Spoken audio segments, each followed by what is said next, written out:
I had kind of forgotten about him. And then there was a little article about him in the paper. And even in that, there was a veiled reference to his dislike of what I did. Really? Anyway, it didn't have my name, of course. He used to rail against comedians if they weren't as wild and dangerous as he was, because he sucked. Jerry Seinfeld built a career on sharp, observational comedy, making millions laugh with his clean and clever takes on the mundane. But behind the scenes, not every fellow comedian was in on the joke. Seinfeld had his share of professional and personal friction, leading to some of the most bitter rivalries in comedy. We're breaking down the 5 comedians Jerry Seinfeld reportedly disliked the most and why the animosity was so hard to miss. Number 5, Bobcat Goldthwait. The long-standing feud between Bobcat Goldthwait and Jerry Seinfeld is one of comedy's most bitter rivalries. Marked by public insults and decades of animosity, the tension first boiled over on national television. During an appearance by Goldthwait on the Arsenio Hall show, Goldthwait, known for his rebellious persona, took aim at Seinfeld's relationship with 17-year-old Shoshana Lonstein, which began when Seinfeld was nearly 40. Goldthwait delivered a brutal and specific insult, calling him a creepy Scientologist guy who was banging teenage girls. The line made headlines, hitting Seinfeld's meticulously crafted public image hard throughout the late 90s and early 2000s. Goldthwait continued to press the attack. He consistently mocked Seinfeld's comedy style, calling it boring and safe. In 2003, he publicly slammed Seinfeld's documentary comedian, remarking, "Here's a guy with $450 million bummed out because he can't get laughs at an improv. Dude, if it bums you out, don't go on stage. You've got $450 million. You can pay these people to clap." This persistent mocking framed Seinfeld as privileged, humorless, and out of touch with the struggles of working comedians. Seinfeld, finally, broke his silence in 2019, revealing a profound and lasting hatred. In an episode of Comedians in Cars Getting Coffee, he mentioned an unnamed comedian, saying, "I don't like him at all. At all. In fact, I have a particular feeling about him." While the name was bleeped, fans quickly deduced he was talking about Seinfeld's uncharacteristic display of extreme animosity shocked audiences, proving that the grudge had been simmering for decades. Goldthwait, for his part, has joked that the feud won't end until one of them is in the grave, capping it with a final roast that would call Seinfeld's show old comedians in a van handing out candy. Number 4, Joe Rogan. Joe Rogan and Jerry Seinfeld have coexisted in the same comedy universe for decades, but their paths have remained conspicuously separate.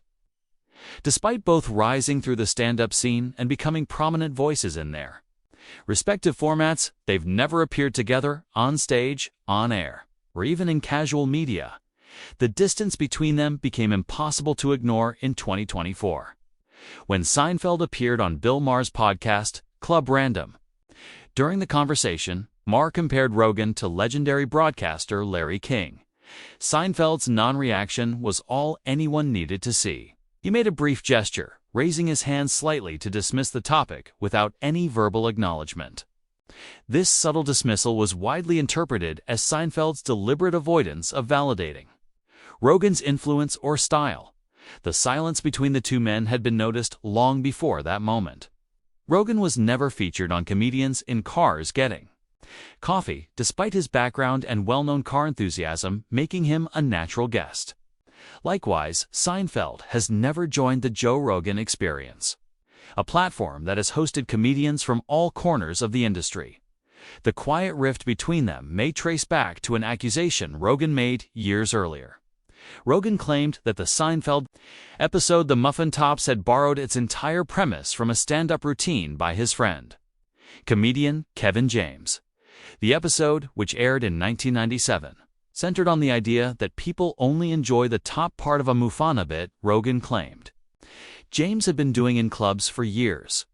Rogan directly accused Seinfeld and his team of stealing the bit after they'd watched James perform at an NBC showcase. This serious accusation of joke stealing exposed the quiet animosity and offers a clear explanation for the enduring distance between the two comedy giants. Number 3, Kathy Griffin. Jerry Seinfeld has always maintained a calm, controlled public image, avoiding unnecessary drama and controversy. However, one comedian managed to break through that cool exterior in a way that was both awkward and unforgettable. Kathy Griffin. The story began in 1996 when Griffin had a small guest role on the Seinfeld episode, The Doll. According to her own stand-up material, the experience behind the scenes was tense and uncomfortable.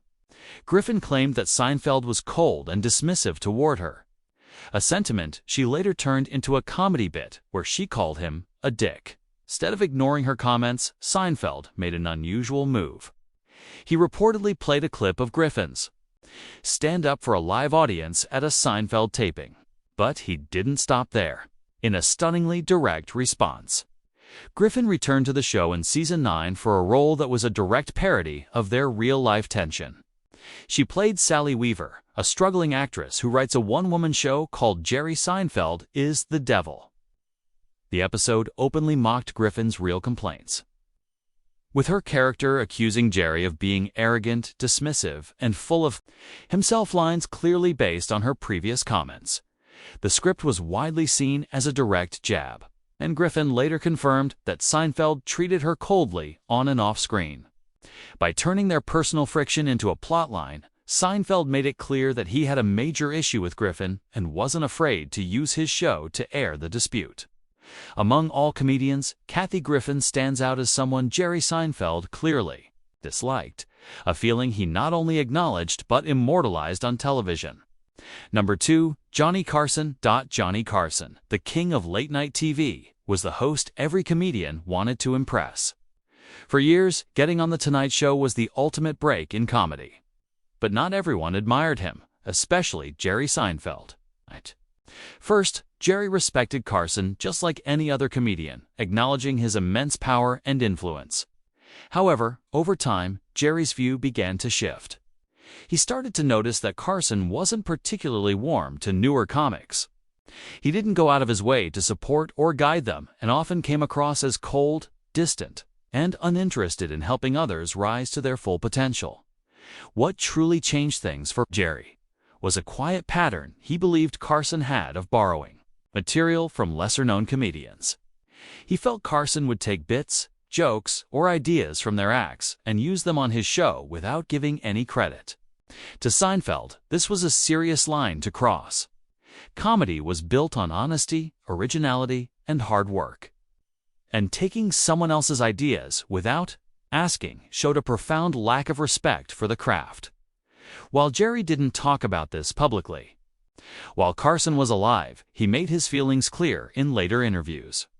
He lost respect for Carson after seeing what he believed was joke-stealing and poor treatment of up-and-coming comedians. He has cited specific instances, noting how Carson stole the answer man from Steve Allen and Maude Frickard from Winters. Even now, Seinfeld talks about Carson with a quiet sense of disappointment. He may respect Carson's legacy and influence, but when it comes to the man himself, Jerry has made it clear he wasn't a fan.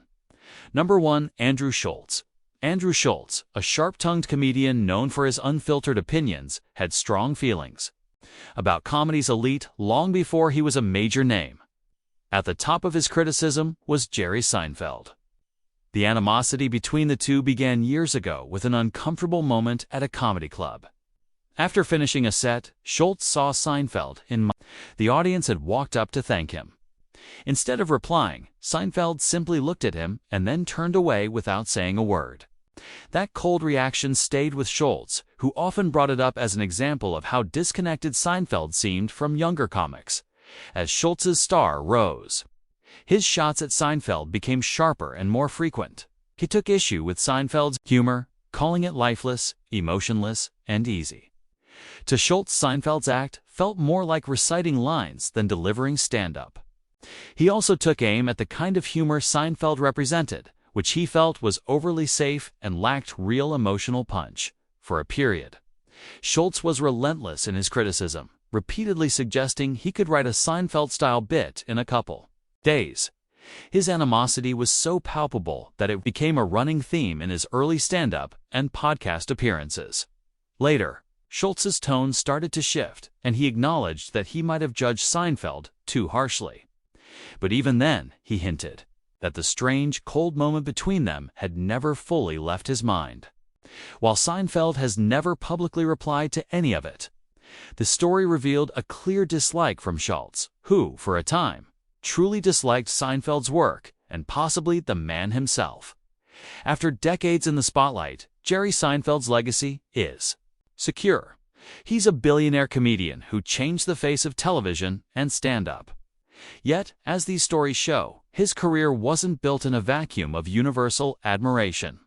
For every comedian who worshipped him, there was another who saw a cold rival, a joke thief, or a man disconnected from the very world that made him famous. These feuds reveal a side of Seinfeld rarely seen, a man who holds grudges, who fights back with his own platform, and who, despite his immense success, couldn't always make his fellow comedians laugh. The stage may be a place for jokes, but for Seinfeld and his rivals, it was often a battleground.